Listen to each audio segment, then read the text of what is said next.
제사장들아 너희는 굽는 배로 동이고 슬피 울지어다. 제단에 순종 듣는 자들아 너희는 울지어다.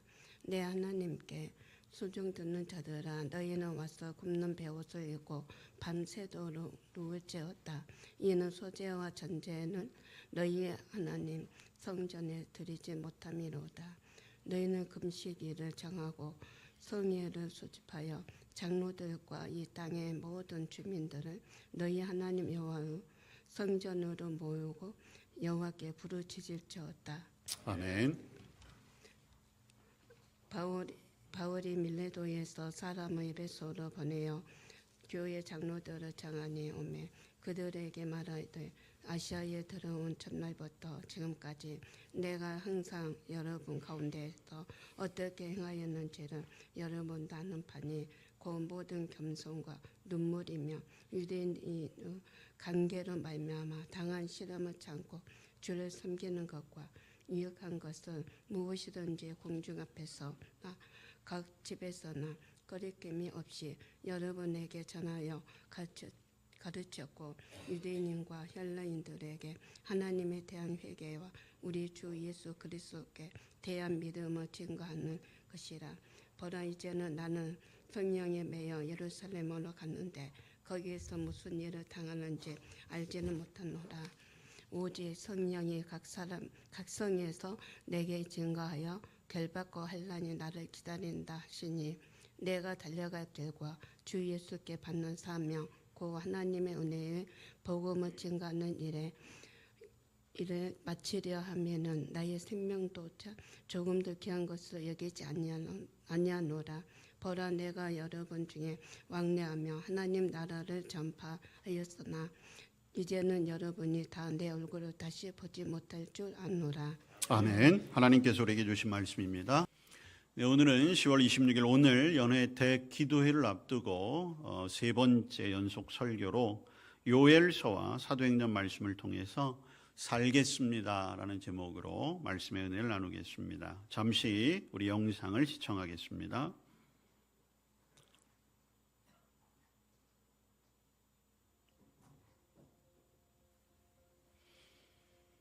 살겠습니다. 살아도 주를 위해, 죽어도 주를 위해 우리는 살겠습니다. 자기만 살기 위해 너를 짓밟고서라도 살려 하는 세상 앞에 우리는 죽음으로 살겠습니다. 모든 것을 내려놓고 오직 주를 바라보며 걸어가는 것만 택하겠습니다.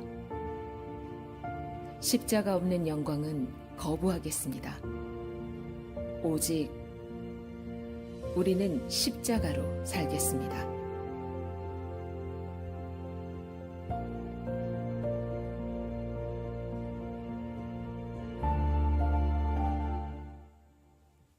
지금 보신 영상은 양화진에 있는 선교사 묘원의 묘비들을 함께 보셨습니다. 양화진 그 외국인 묘원에는 총 400여 기의 외국인들이 안장되어 있습니다. 그 가운데 약 140여 명이 1885년 이후 우리나라에서 복음을 전하시다가 순직하시고 순교하신 분들의 유해가 안장되어 있고 그분들을 기리는 묘비가 세워져 있습니다. 모든 선교사님들의 사연에 깊은 의미가 담겨져 있고 또한 그분들의 헌신을 통해서 오늘 우리가 이렇게 함께 복음 가운데 공동체를 이루고 예배하고 있는 것이지요. 그 가운데 이제 올해 선교 140주년을 맞이하며 특별히 우리 감리교회 최초의 여성 선교사인 메리 스크랜턴의 묘와 묘비도 저 자리에 있습니다. 메리 스크랜턴은 아들인 윌리엄 스크랜턴과 함께 우리나라에 파송되어져서 이화학당과 보구여관을 설립을 했습니다. 그리고 동대문교회, 아현교회, 상동교회를 세우게 됐지요. 그리고 77세의 나이로 우리나라에서 하나님의 부르심을 받게 됩니다. 메리 스크랜턴이 한국에서 열심히 사역하시던 가운데 그를 돕던 미국 감리교 해외 여선교회 원례회, 우리로 따지면 여선교회 개사회, 이때에 이 메리 스크랜턴의 선교 보고가 있습니다. 그 가운데 한 구절이 이렇게 되어 있어요. 메리 스크랜턴, 그는 온 정성을 다하여 여성을 그리고 한국 백성을 사랑했습니다. 그리고 그는 그가 그토록 사랑했던 이 땅에서 순교하게 되었죠. 외국인 선교사 묘원을 돌아보다 보면 루비 캔드릭이라고 하는 선교사의 묘가 있습니다. 이 선교사님은 1907년에 미국 남감류의 선교사로 황해도 개성에 복음을 전하러 오신 분입니다. 그는 당시 개성 여학교 교사로 봉직하던 중에 급성 맹장염으로 하나님의 부르심을 받게 됩니다. 그때 그녀의 나이 25살이었습니다. 그를 후원했던 텍사스 에봇 청년회에 그녀가 한국에서 선교 활동을 하며 보냈던 편지가 있습니다. 그 편지에는 이런 구절이 적혀 있습니다. 나에게 1000개의 생명이 주어진다면 나는 그 모두를 한국에 바칠 것이다. 이 땅을 사랑했던 청년 여선교사의 고백이지요. 1885년 가을, 이 땅에는 최초로 선교사의 자녀가 태어납니다. 바로 감리교 선교사였던 헨리 아펜젤러의 딸이죠. 헨리 아펜젤러는 당시 부부가 함께 우리나라에 들어왔는데 그때 아내가 만삭이었어요. 그래서 한국에서 출산을 하게 됩니다. 그래서 그때 태어난 앨리스 아펜젤라, 우리나라에서 태어난 최초의 선교사 자녀죠. 여러분, 우리가 양화진 묘원에 한번 가볼 일이 있으면 그 양화진 묘에는 생후 1년 미만의 아이들을 위한 그런 영아 묘지가 따로 조성이 되어 있습니다. 거기에는 약 100여 기의 그런 묘가 있는데요. 모두가 우리나라에서 태어난 선교사의 자녀들입니다. 100명의 어린아이들이 당시 우리나라의 그런 어떤 여러 가지 환경의 어려움들 때문에 태어나자마자 죽음을 맞이한 그 많은 어린이들이 있었던 거죠.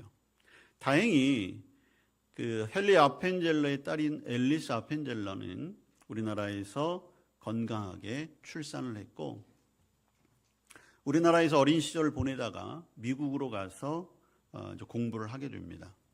그러다가 다시 1915년 부모의 뒤를 이어서 우리 한국으로 오게 되고 그리고 평생을 이화학당, 지금의 이화여대 교수로 또 선교사로 사역을 하게 되죠. 그 앨리스 아펜젤라도 이런 고백을 합니다. 섬김을 받으려 온 것이 아니라 섬기러 왔습니다. 이분들뿐만 아니라 많은 무명의 선교사들 그리고 우리보다도 이 땅을 더욱더 사랑했던 선교사님들의 그 귀한 사역이 비록 그분들의 삶은 이 땅에서 죽음으로 끝났지만 그러나 그들이 전한 복음은 살아서 오늘 우리에게도 전해지고 있는 것이지요. 오직 예수님을 위해서 죽든지 살든지 주님을 위해서 살기로 작정했던 분들, 그분들의 복음의 열매가 오늘 우리의 모습인 것입니다. 사도 바울 역시 동일한 고백을 하고 있지요. 사도 바울의 위대한 신앙 고백인 갈라디아서 2장 20절의 말씀입니다. 내가 그리스도와 함께 십자가에 못 박혔나니 그런즉 이제는 내가 사는 것이 아니요 오직 내 안에 그리스도께서 사신 것이라. 이제 내가 육체 가운데 사는 것은 나를 사랑하사 나를 위하여 자기 몸을 버리신 하나님의 아들을 믿는 믿음 안에 사는 것이라. 사도 바울은 이 믿음의 고백처럼 죽음을 각오하며 사역하였습니다. 그리고 주님께서는 바울을 이 땅 가운데 복음을 전하는 자로 살게 하셨고, 그리고 바울은 자신의 모든 삶을 주님께 드리는 헌신의 삶을 살았던 것이지요. 여러분, 무엇이 바울로 하여금 자신의 삶을 온전히 주님께 드릴 수 있게 했을까요? 그것은 바로 소명 때문이었습니다. 부르심이었던 거죠.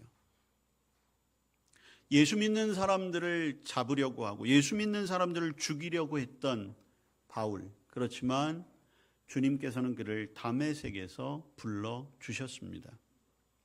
그 이후로 바울의 삶은 복음 전하는 자로 바뀌어진 것이지요. 하나님의 부르심 소명에 응답한 바울은 그 이후로 사명의 삶을 살아간 것입니다. 여러분, 이것은 비단 바울에게만 해당된 것이 아니지요.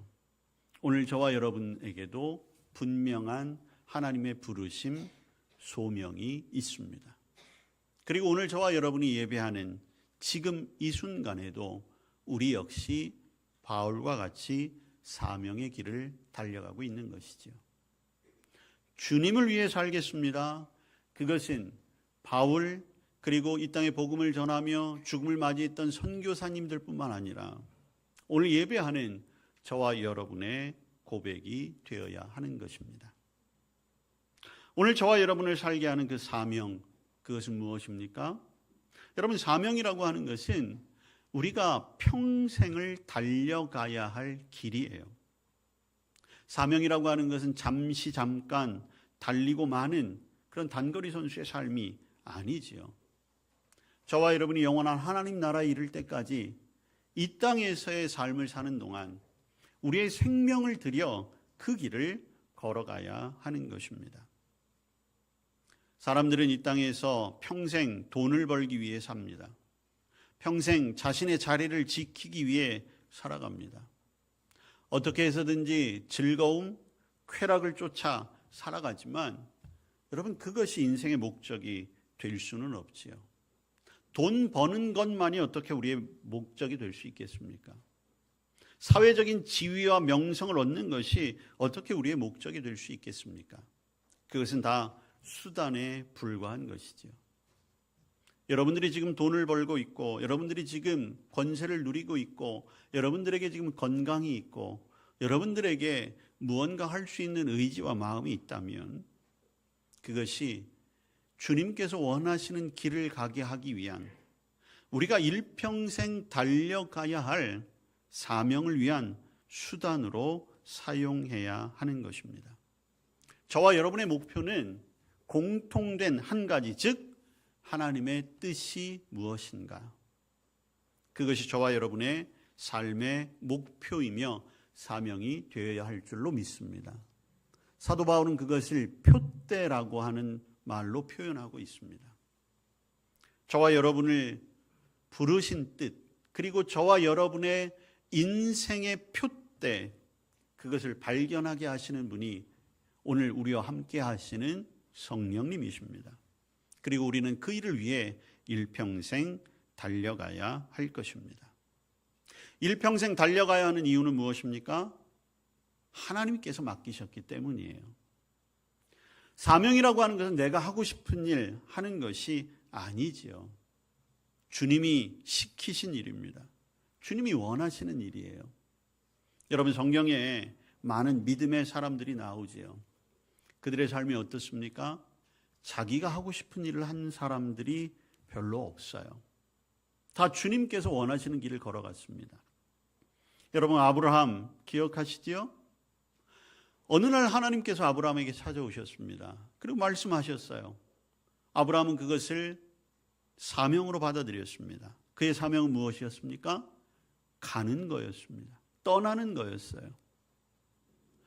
하나님이 지시할 땅, 그곳을 향해 걸어가는 것, 그게 아브라함의 사명이었습니다.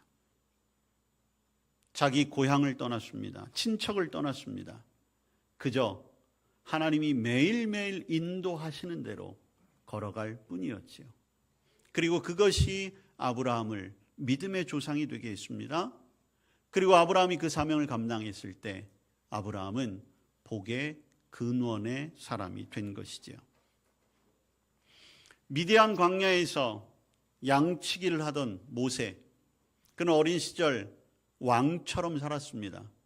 그런데 한순간 혈기를 누르지 못해서 졸지에 살인자, 도망자가 되고 말았지요. 미디안 광야에서 양을 치던 그에게 어느 날 하나님께서 찾아오셨습니다. 부르신 거지요.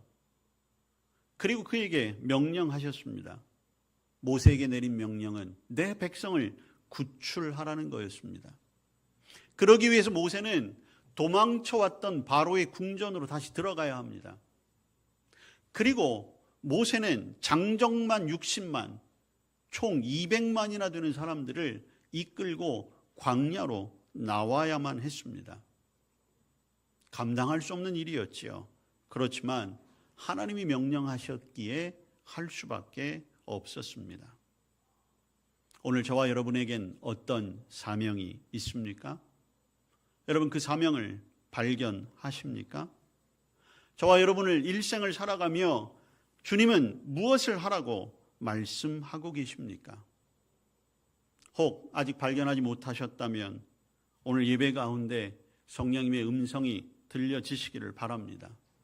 사명을 발견하셨는데 잠깐 잊으셨던 분이 있다면 다시 그 사명의 결단을 하시길 바랍니다.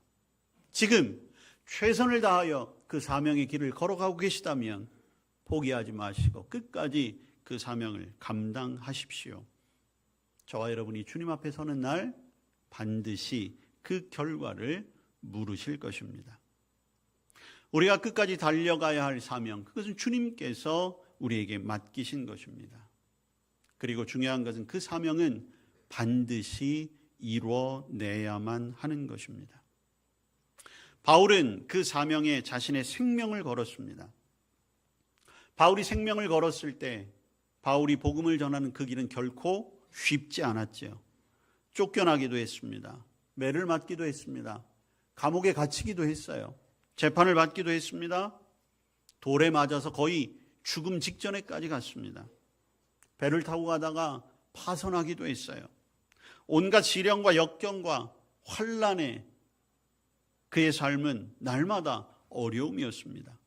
아니 주님을 위해 생명을 바친다라고 했는데 조금 평탄하게 해주시면 참 좋을 텐데 오히려 바울은 주님 만나기 전보다 주님 만난 후가 더 고생스러운 삶이었어요. 그렇지만 바울은 포기하지 않았습니다. 왜? 자신이 가야 할 길이라는 것을 분명히 믿었기 때문입니다. 오늘 우리가 함께 읽은 사도행전 20장은 바울이 1차, 2차, 3차 전도 여행을 마치고 예루살렘으로 가기 직전에 있었던 일입니다. 여러분 바울은 이방인의 사도로 부름을 받았어요. 그래서 세계 곳곳을 다니며 복음을 전했습니다. 예루살렘은 바울에게 있어서 가야 할 곳이긴 하지만 금이 환영할 만한 곳은 아니에요. 왜냐하면 예루살렘에서는 바울을 적대시하는 유대인들이 호시탐탐 바울의 생명을 노리고 있었기 때문입니다. 오늘 바울이 스스로 고백한 것처럼 그 땅에 가면 결박과 환난이 기다리고 있다는 것을 바울도 알고 있었습니다. 지금 바울이 3차 전도여행을 마치고 예루살렘으로 간다는 것은 곧 죽음을 의미하는 거였어요. 그렇지만 바울은 그 예루살렘을 향해 갑니다. 그러면서 바울은 꼭 만나고 싶었던 사람들, 그들을 초청하여 밀레도라고 하는 곳에서 만나게 되죠. 그들은 바울이 3년 동안 목회했던 에베소 교회의 교인들이었어요.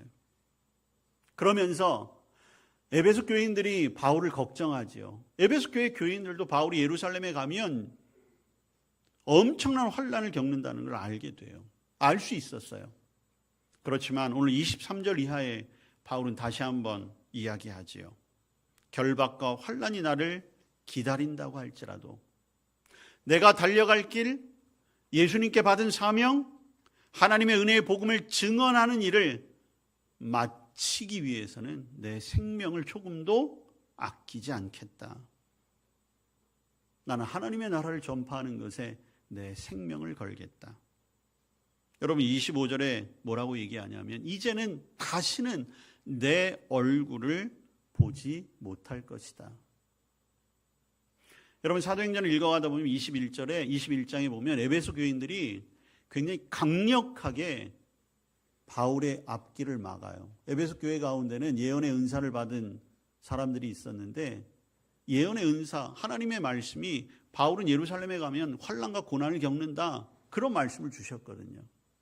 그래서 에베소 교인들이 아주 강력하게 바울의 길을 막습니다. 근데 그때 바울이 또 다시 무엇이라고 얘기하냐 하면 나는 예수의 이름을 위해 결박당할 뿐만 아니라 죽을 것도 각오했다. 여러분 죽을 것을 각오했다는 것은 다른 말로 이야기하면 나는 이제 주님만을 위해 살겠다라고 하는 사명의 삶의 선언이었던 것입니다. 그리고 예루살렘으로 가게 돼요. 여러분 마치 예수님께서 십자가 죽음을 예견하셨지만 그 길을 마다하지 않고 예루살렘으로 가셨던 그 모습도 겹쳐지는 것이지요. 이렇듯 하나님의 뜻을 이루는 사명의 길, 곧 주님을 위해 하나님의 나라를 위해 살겠다라고 하는 삶, 오늘 우리가 회복해야 할 것이 바로 그러한 삶의 모습입니다. 아브라함, 모세 혹은 바울, 이런 믿음의 선진들, 그리고 이 땅에 와서 젊은 나이에 혹은 평생을 복음을 전하는 일에 자신의 삶을 드렸던 선교사님들의 모습을 보며 우리는 과연 어떤 마음을 품고 있습니까? 아, 그분들 때문에 내가 복음을 받았구나. 감사한 마음은 당연히 갖겠지요. 그러나 이제 우리는 그 감사의 마음을 넘어 우리도 그와 같은 삶을 살겠습니다.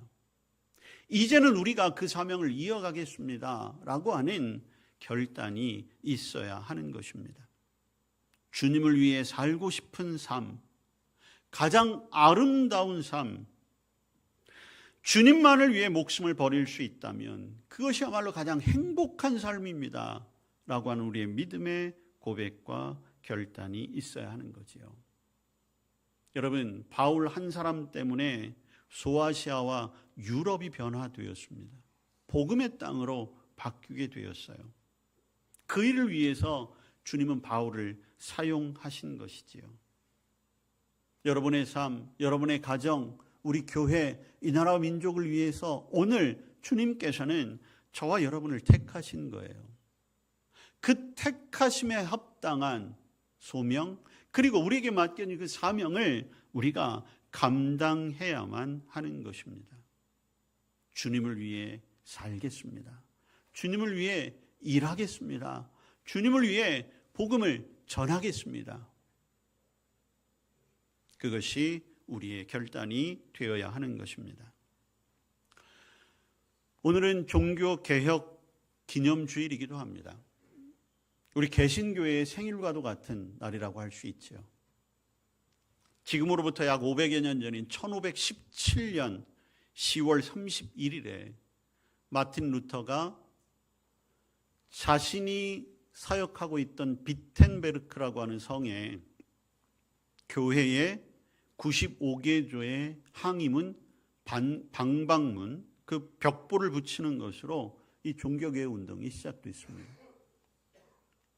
여러분, 이때 중세는 가히 카톨릭의 시대라고 할 수가 있겠죠. 여러분, 카톨릭의 시대라고 하는 것은 다른 말로 이야기하면 교회의 시대였고 복음의 시대였습니다.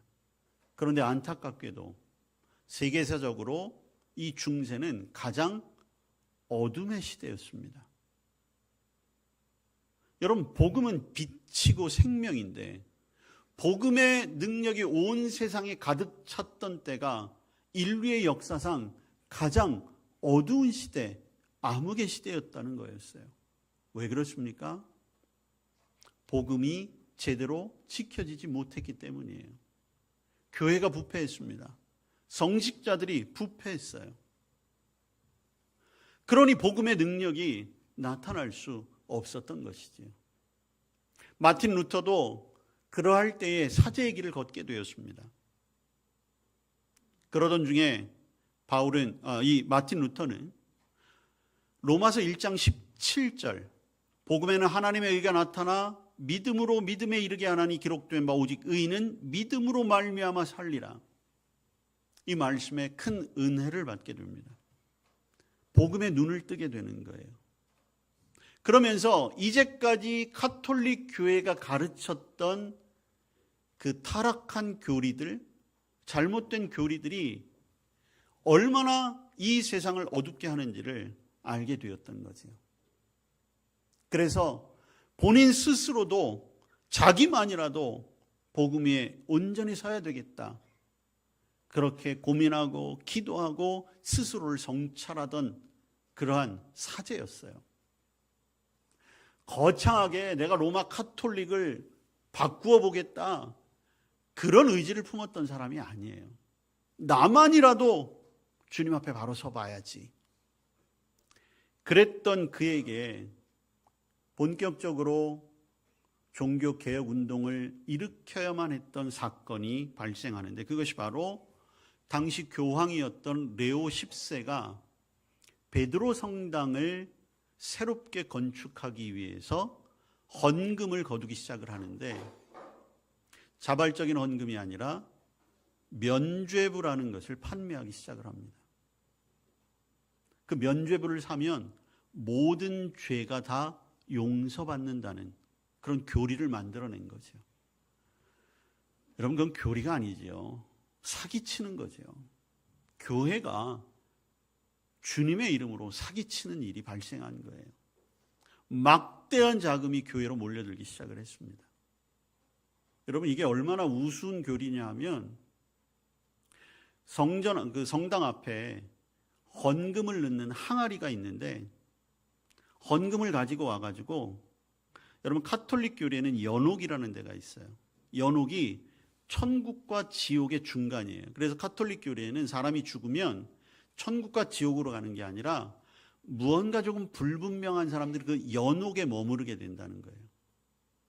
그래서 그 연옥에 머무르는 동안 카톨릭 교리에 의해서 천국으로 갈 사람, 지옥으로 갈 사람이 있는데 당시 교황이 무슨 교리를 만들었냐 하면 자기 아버지가 연옥에 있단 말이에요. 그런 생각이 들면 아버지 이름으로 헌금을 가지고 와가지고 항아리에다 헌금을 딱 넣는 순간 땡그렁 하는 소리가 나면 연옥에 있던 자기 아버지가 천국으로 뿅 하고 올라간다는 거예요.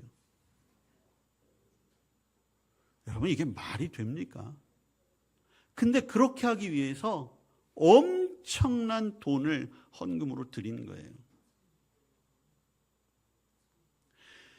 믿음으로 복음으로 자신을 성찰했던 루터에게서는 도저히 참을 수가 없는 거죠. 가뜩이나 천주교 사제로서 자신이 몸담고 있는 이 교회가 부패하는 것을 견딜 수가 없었던 거예요. 그래서 그것뿐만이 아니라 이제까지 루터가 고민했던 로마 카톨릭의 잘못된 교리들 95가지를 조목조목 반박해서 쓴 것이 바로 종교개혁 운동의 시작이었습니다. 그 이후로 마틴 루터는 고난의 연속이었어요. 카톨릭에서 파문당하고 그리고 한 곳에 정착하지 못한 채 여러 곳을 떠돌아다니게 될 수밖에 없었어요. 그렇지만 마틴 루터의 그 회심과 그 사명의 회복이 오늘날 복음의 길을 새롭게 열게 된 것이죠. 오늘 우리는 이 종교개혁주일 그리고 우리 연회원들이 함께 회개하며 회복을 꿈꾸기 위해서 준비하고 있는 이 기도회를 앞두고 오늘 우리의 모습을 보아야 하는 거예요. 오늘 저와 여러분의 모습은 복음의 진리 위에 온전히 서 있습니까? 오늘 저와 여러분은 주님께서 맡겨주신 그 사명을 위해 얼마나 애쓰고 있습니까? 안타깝게도 지난 몇 년 사이 우리 한국교회 기독교인들은 좋은 일보다는 나쁜 일에 그 이름이 오르락 내리락 하고 있어요. 한국 사회의 온갖 비리의 정점과 그 중심에 어느 순간 교회의 중직들, 그리고 성도들을 이끌고 가야 할 목사들의 이름이 오르락내리락 하기 시작을 했습니다. 사회의 빛과 소금이 되어야 할 교회는 어느 순간 세상 가운데 악한 영향력을 끼치는 혐오시설이 되고 말았어요. 왜 그렇습니까? 믿는다는 이름을 가졌지만 믿음의 내용을 갖지 못했습니다. 처음 사랑을 버렸습니다. 차지도 덥지도 아니한 그저 그런 신앙으로 죽은 믿음의 길을 걸어갈 수밖에 없었던 것이지요. 오늘 이 시간 우리는 다시 한번 마틴 루터가 주님 앞에 새로워지기 위해서 애쓰며 제시했던 5가지의 원리들이 있지요. 오직 하나님께 영광, 오직 주님, 오직 믿음, 오직 말씀, 오직 은혜. 이것이 우리를 살리는 복음의 힘이 되는 것입니다. 오늘 우리는 그 정신을 잘 계승해야 할 것입니다. 성도는 성도답게, 교회를 교회되게. 그래서 성도와 교회를 통해 하나님이 이 땅에서 이루시고자 하는 그 일을 감당할 수 있는 저와 여러분, 우리 교회가 되어야 할 줄로 믿습니다. 오늘 그 사명을 다시 한번 회복하시고 우리가 함께 주님을 위해 다시 한번 결단할 수 있는 복된 예배 그리고 기도회 저와 여러분의 삶이 되기를 주님의 이름으로 축복합니다. 아멘. 주님 우리를 불러주셨습니다. 이제 우리의 삶을 주님 앞에 새롭게 결단합니다. 주님을 위해 살겠습니다. 주님 사용하여 주옵소서. 예수님 이름으로 기도합니다. 아멘.